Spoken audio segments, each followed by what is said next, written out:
Hello guys, welcome to your channel. इस video में मैं आरआरबी पीओ मेंस की स्ट्रैटेजी बताऊंगी। लास्ट 6 डेज़ की क्या रखनी चाहिए। बहुत देर से ना मेरे को बोला था उन्होंने बनाने के लिए लास्ट 10 डेज़ की स्ट्रैटेजी, बट मेरे से नहीं बनाई गई क्योंकि ट्रेनिंग वगैरह भी चल रही थी। तो फिर उसके बाद कुछ और इवेंट्स वगैरह थे तो जिसकी वजह से मैं नहीं बना पाई। तो ये मैं बना रही हूँ वीडियो। मैं बताऊँगी कि कैसे कैसे करना है इसमें। लास्ट 6 डेज़ रहे हैं तो बहुत अच्छे से जितना कर सकते हो उतना करो। और साथ में एक और बात बताऊँगी कि मेरे आरआरबी पीओ प्रीलिम्स में कितने मार्क्स आए थे उसका मैं एंड में डिस्कशन करती हूँ। तो पहले इस वीडियो को स्टार्ट करते हैं, ठीक है। तो सबसे पहले मैं बात करूँगी करंट अफेयर्स की, ठीक है। तो करंट अफेयर्स मैंने जैसे लिखा है लास्ट 6 मंथ्स के आपको रिवाइज़ करने हैं। लास्ट 6 मंथ के रिवाइज, अब तो रिवीजन ही, अब तो कोई नया नहीं हो सकता। अब आपको कोई नया करने की वैसे भी ज़रूरत नहीं है। लास्ट 3 जो ज़्यादा 6 मंथ्स हम बोलते हैं, बट ना मैंने जितना मेरे साल का लास्ट 2 ईयर्स का एक्सपीरियंस रहा है, जो रिसेंट के मंथ्स होते हैं ना, लास्ट 3 मंथ्स, उस पर ज़्यादा फोकस करके जाओ। आप जिनको फॉलो कर रहे हैं उनको फॉलो करो। फॉर एग्जांपल, अगर मैंने जितना भी पढ़ा, मैंने गौरव सर से पढ़ा और मैंने आप लोगों को बताया हुआ है कि मैं क्या करती थी।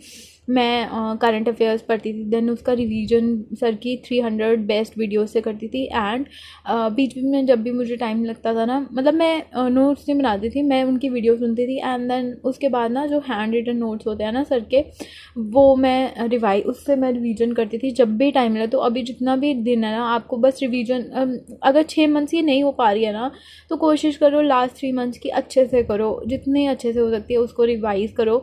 चाहे आप साहिल चिराया सर को फॉलो कर रहे हो, कपिल काटपाल सर, किसी भी सर को फॉलो कर रहे हो, किसी और सोर्स पे शिफ्ट मत होना, मैं पहले ही बता दूं। और बहुत अच्छे से रिवीजन, जितनी इसमें रिवीजन, कुछ नया मत पढ़ना अब, बट जितनी रिवीजन कर सकते हो ना उतना करो, ठीक है। और डू द रेलेवेंट स्टफ, जितना रेलेवेंट पढ़ोगे ना, कि आपको एक्सपीरियंस होगा कि पहले एग्ज़ाम में कैसे आए हैं क्वेश्चन, तो उसके हिसाब से आपको पढ़ना। बैंकिंग अवेयरनेस पे फोकस करना, मैं पहले ही बता रही हूँ, बैंकिंग अवेयरनेस के बहुत क्वेश्चन आते हैं आरआरबी पीओ में, तो उस पर फोकस करना, ठीक है। उसके बाद बात करते हैं इंग्लिश की।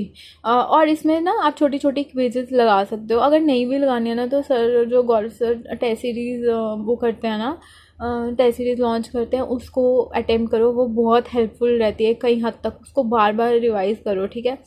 अब इंग्लिश की बात करते हैं। तो इंग्लिश में आपको मोस्ट इम्पॉर्टेंट, मतलब इंग्लिश मोस्ट इम्पॉर्टेंट सब्जेक्ट है। मुझे आज भी, मैं आज भी बोलती हूँ कि मेरा अगर जो लास्ट टाइम ये एग्ज़ाम में फ़ाइनल मेरिट में रह गया था, तो वो इंग्लिश की वजह से रह गया था। 9 मार्क्स मेरे उड़ गए थे। और मुझे इतना कॉन्फिडेंट, मतलब मैं कॉन्फिडेंट थी कि मेरे इंग्लिश में मार्क्स नहीं कटेंगे, तो उसकी वजह से मुझे लगता है कि कुछ हुआ, पता नहीं क्या हुआ, कि इंग्लिश में मेरे मार्क्स कट गए थे। तो इंग्लिश को हल्के में मत लेना।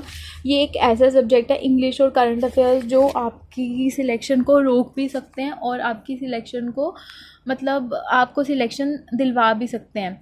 तो इंग्लिश को आपने, अब इंग्लिश तो पढ़ ही ली होगी ना, तो जितने मॉक दे सकते हो ना इंग्लिश के, उतने दो। आपको मॉक देना बहुत ज़्यादा इंपॉर्टेंट है इंग्लिश में। मैं पहले ही आपको बता दूँ, जितने मॉक दे सकते हो ना सेक्शनल। मैं आपको नहीं बोलूँगी कि 3-3 घंटे बैठ के आप मॉक टेस्ट लगाओ, आपको सेक्शनल देने हैं। करंट अफेयर्स का तो आप पढ़ लोगे, इंग्लिश के सेक्शनल मॉक दो, जो आधे घंटे पौने घंटे के होते हैं, दो, जितने जितना दे सकते हो ना उतना दो, उसको एनालाइज करो।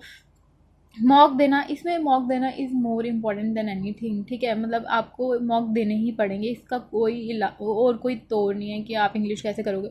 अब तो कोई टाइम नहीं बचा, मैं आपको बोलूँ रीडिंग करो। आपको रीडिंग करनी थी, पहले करनी थी, और अभी आगे वाले एग्जाम के लिए आप कंटिन्यू रखो अगर रीडिंग आप कर रहे हो, बट मॉक देना मोस्ट इंपॉर्टेंट है इसमें, ठीक है। आगे आते हैं कंप्यूटर अवेयरनेस की बात। कंप्यूटर अवेयरनेस में आपको तो पता ही है ना, बेसिक आता है सारा। उसके बाद वही MS वर्ड, MS ऑफिस, वो सब आपको करना पड़ेगा। तो मैंने जिनको फॉलो किया था वो थे साहिल चिराया सर।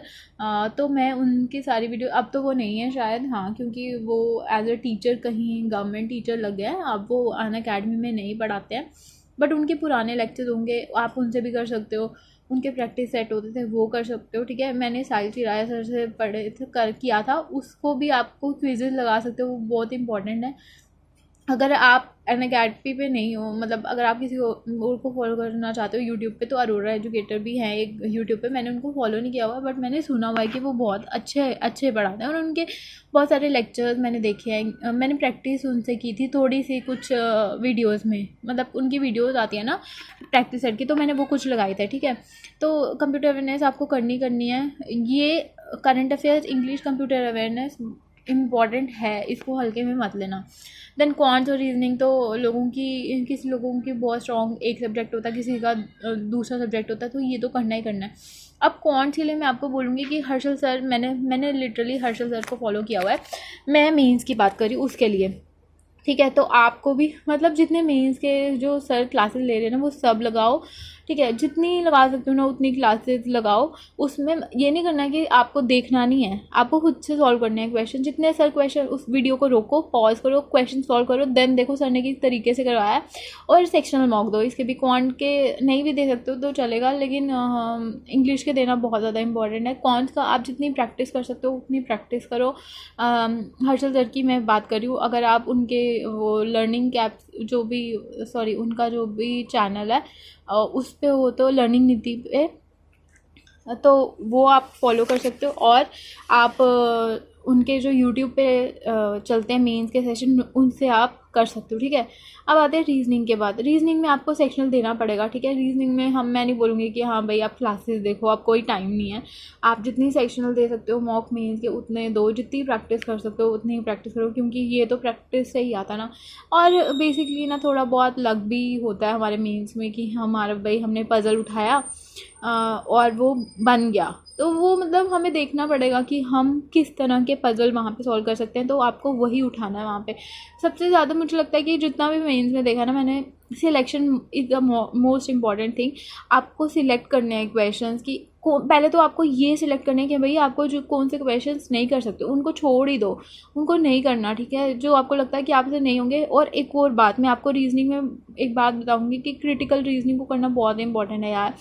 क्रिटिकल रीजनिंग के स्मार्ट कीड़ा पर ऑलिव बोर्ड पे जितने वो सेक्शनल आते हैं ना, उन सबको सॉल्व करो, उन सबको देखो कि क्या है।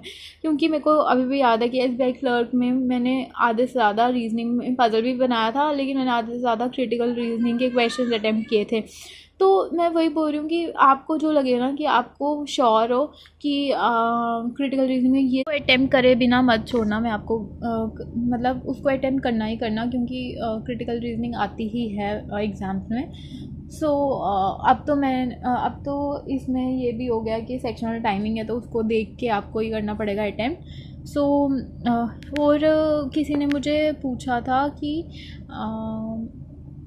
हाँ सॉरी, मेरे RRB प्रीलिम्स के कितने मार्क्स हैं। तो मैं बता दूं कि मेरा RRB प्री क्लियर नहीं हुआ इस बार, क्योंकि ना यार मैंने दिया भी इतना सीरियसली नहीं था, मैं प्रिपेयर भी नहीं कर रही थी और मैंने देना भी नहीं था एक्चुअली, तो बट फिर भी मैंने दे दिया था। तो मेरे 50 point something, 50.25 I guess marks आए हैं। और उसका जनरल का कट ऑफ 54 गया ना जम्मू से, तो मेरे कम ही मार्क्स हैं, तो मेरा नहीं हुआ। और ठीक है नहीं हुआ, तो मुझे आगे और चीज़ें करनी है।